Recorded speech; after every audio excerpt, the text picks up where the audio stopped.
and then I feel it. Kobe broke my nose with his. Oh my God. I was like, yo, bro, like, you have to break my nose. Like, I told him what happened. He was like, then get the fuck out the way then. And then he just like, can I tell you a story real quick? Okay.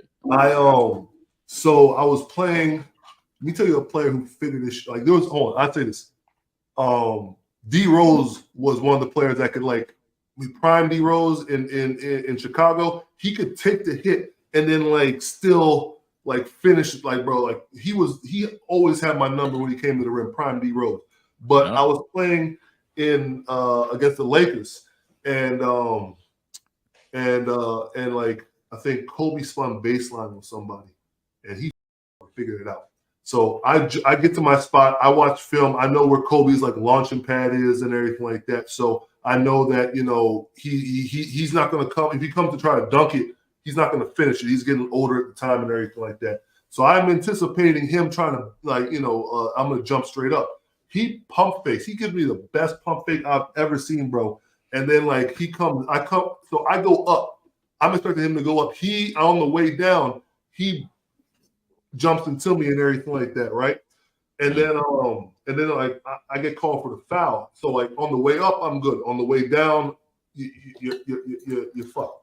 And basically, so the timeout comes, and like I walk to the bench, and then G Hill is like, you're looking at me like, oh, big dog, what the fuck's wrong with your nose? And then I feel it.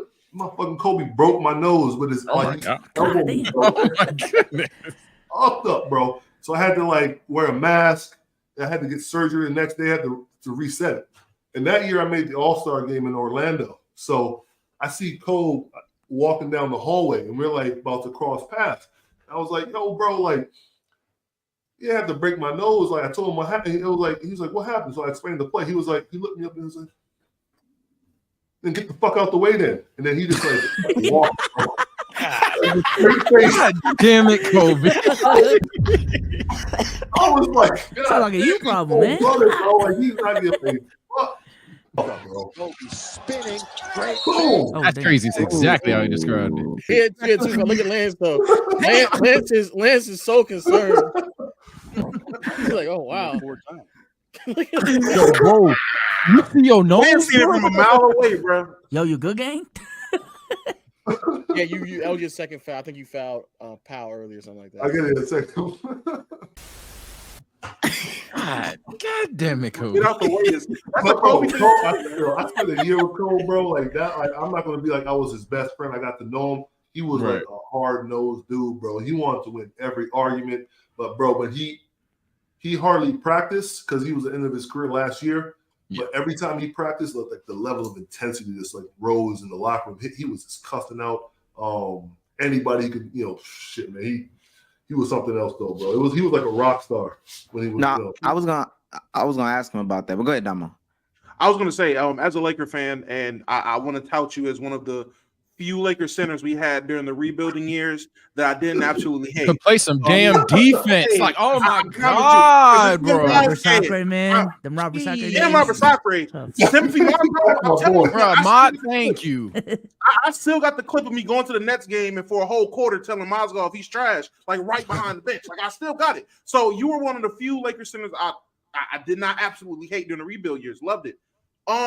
Is there something, like actually something can you feel in the difference in playing in LA? Because I have can you explain that? Because when I say it, people just, everyone says it. Can you actually explain playing for LA or playing in Staples or whatever it's called? I would say four. I would say four. Playing for LA, yeah. Four is something different, man. Because I would say before, going to play in LA was always great. You see the stars, it's nice and warm in there, great. But when you play when you play at you go in there for one night or whatever like that is fine. You play for the Lakers, bro. It is pressure. It is pressure, like to win, and like, bro, like the media don't care, and like, you know, I mean, Cole, you know, it was his last year, and like, you know, so he didn't practice, so it was hard to like really get a rhythm because basically he would it's Cole, like, you know, it's his last year, he's taking all the shots, you know, so like. And then some of the guys, you know, weren't trying to play, I wouldn't say trying to play defense, but bro, the pressure on you is just tough because you have Kobe there because he's a presence, and then like you have the fans are expecting greatness, man, like the storied franchise. And man, that shit, I was depressed after that year, man. We were like so bad. Like I was just like, man, it made me question if I could play basketball again. Just like depression. And I honestly say, like, LA is not built for everybody. Like Kobe said that to Hey, you. You want to watch NBA games with your favorite NBA creators? Let's keep it a buck. We have this thing called Playback TV. Go into your mobile app, type in Playback TV, or go on your desktop and type in playback.tv/LKIAB. You're talking about JF Kennedy era, bro. I'm not trying to hear that. I'm 23 years old. Because I'm telling you, you don't want to miss out on this extra content. Only on Playback.tv. he told me a story about what he actually said to Dwight and stuff like that. But basically, like, it's not, it's a different animal, playing for the expectations and everything, Magic Johnson is like in the locker room, like in the hallways, and like he has no problem saying, y'all motherfuckers don't run back on defense, y'all don't do this, that, and the other, You got Kareem Abdul-Jabbar is there, like Shaq. I see Shaq and stuff. So it's just like, man, it's definitely tough. And at least y'all got that bubble championship, though, Yeah. Oh, wow. Roy, what do you mean by Here that? we go. What do you Did mean it Y'all by got that? one. Y'all got You one. count it? You count it? I mean, I didn't play that year, but at the same time, like I talked to several players, and I will say this though, from a reliable player, and he said that they spent so much time in Disney. The players, like, they would go on the rides, they would go golfing, but after a month and a half of doing the same thing, They got they tired. were going crazy. Yeah. And then, like, this player told me, once LeBron heard that all those guys were like, not wanting to be there, he was like, they said, like, he got all the Lakers in line, like, we got to take advantage of this though. Like, for me, that's just like taking the space though, man. Nobody else wanted to be there. They all wanted to leave. They didn't care. But That's LeBron was Mickey. like, I "No, don't we know. locked in. Like you're I on wanna Team be Mickey there. I ring, respect that. man. Yes. Hey, so as you call it Mickey, I call it a god is hungry to I win. call it killer mentality. Right. I mentality. call it Y'all an don't assassin. I want this. Take it from me. Roy, I do want to ask you this to put a pin on it. If you had to say, was it an easier or harder environment to play in the bubble? Just based off of what you've heard from other players, would you say it was an easier environment or was it harder at the end of the day? Because I've heard arguments for both sides. Because people have said, like, it feels like they're playing in the open gym.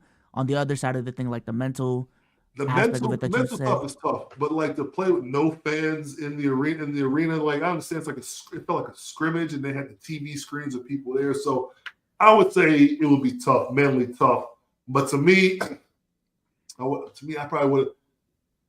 I tried to emulate like Tim Duncan, and he's probably like the strong, silent type, So I probably would have just sucked it up and like not. I would have like probably just try to get the shit done, because that's who I wanted to be, So I'm not sure. I think it would be tough. So, this is crazy. You alluded to it. I gotta go back. I gotta spin the block. You don't have to tell the whole story if you don't want to. Yeah. You said that Kobe told you what he said to Dwight.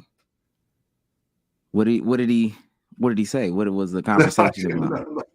I'm not gonna say that. I ain't gonna say that. Let me say this because I think you talked about it in the same regards of like understanding what it means essentially to be a Laker. So I'm assuming that it was kind of along those same lines of like, yo, this isn't. Yeah. No it's disrespect. Like, this ain't the Hornets, I mean, no, yeah. Basically. I mean, some other stuff happened too, but like that's what I'm not getting into. But it was basically what you're saying, like, this is a joke to you. You're taking this as a joke. So I think that was like the biggest thing. Cause I think he was, yeah. So I'll ask to make a more vanilla question here. You've played for the Lakers. You know how that fan base can be. You've also talked about playing for Indiana, where a pen could drop in, nobody can hear it. What team were you thankful that you did not play for? Like, what is the worst possible fan base situation that could have been for Roy Hibbert? And thank God it didn't happen. Well, he coaching Philly now. They say Philly is tough too. I mean, yeah, Philly is tough with Joel there. I would say this. I'm happy I ain't go to Oklahoma. Like, I feel like living in Oklahoma would be tough, I feel like that We would do be forget the tough. living aspect all the time. Like playing I guess Oklahoma, like the arena, like they go crazy. They don't sit down until the first bucket.